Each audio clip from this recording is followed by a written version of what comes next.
മഹാനായ അലക്സാണ്ടർ ചക്രവർത്തിയുടെ ചെറുപ്പകാലം ഏഥൻസിലെ വളരെ പ്രസിദ്ധമായ ഒരു ശില്പകലാശാല സന്ദർശിക്കാനായിട്ട് അദ്ദേഹം പോവുകയാണ്. അവിടെ ചെന്നപ്പോൾ ധാരാളം രൂപങ്ങൾ, അതിമനോഹരമായ ദേവീദേവന്മാരുടെ ഒക്കെ രൂപങ്ങളുടെ ഭംഗി ആസ്വദിച്ച് ഇദ്ദേഹം നടക്കുമ്പോൾ ഒരു രൂപം മാത്രം ഇദ്ദേഹത്തിന്റെ ശ്രദ്ധയിൽപ്പെടുകയാണ്. ഇദ്ദേഹം ശില്പിയോട് ചോദിക്കുകയാണ്, എന്താണ് ഈ രൂപത്തിന് ഇത്ര പ്രത്യേകത? കാരണം ഈ രൂപത്തിന് 2 ചിറകുകളുണ്ട്, മാത്രമല്ല മുഖം മറച്ചിരിക്കുന്നു. ഈ ദേവന്റെ പേരെന്താണ് ചോദിക്കുമ്പോൾ ഈ ശില്പി പറയുകയാണ്, ഈ ദേവന്റെ പേര് അവസരം എന്നാണ്. പിന്നെ എന്തുകൊണ്ടാണ് ഈ മുഖം ഇങ്ങനെ വളർത്തിരിക്കുന്നത്, എന്തുകൊണ്ടാണ് ഈ ചിറകുകൾ? ഈ ശില്പി ഇദ്ദേഹത്തിന് അതിനെ കാരണം വിശദീകരിച്ചു. ശില്പി പറയുകയാണ്, മനുഷ്യൻ എപ്പോഴും വലിയ തിരക്കിലാണ്. ഈ തിരക്കിനിടയിൽ പലപ്പോഴും മനുഷ്യന്റെ മുമ്പിൽ എത്തുന്ന അവസരങ്ങളെ അവൻ കാണാതെ പോകും. അതുകൊണ്ടാണ് ഈ മുഖം ഇങ്ങനെ വളച്ചു പിടിച്ചിരിക്കുന്നത്.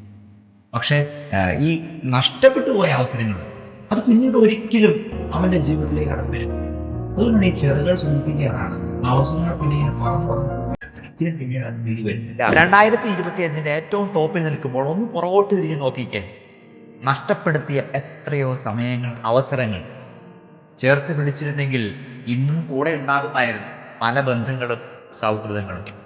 തെറ്റായ ചില തീരുമാനങ്ങൾ ചേർത്ത് പിടിക്കണം ഈ പുതിയ വർഷത്തിലെങ്കിൽ. ഓർക്കുക, അവസരങ്ങൾ ഒരിക്കൽ മാത്രമേ ഉള്ളൂ. തീരുമാനമെടുക്കേണ്ടത് നീയാണ്. Happy new year.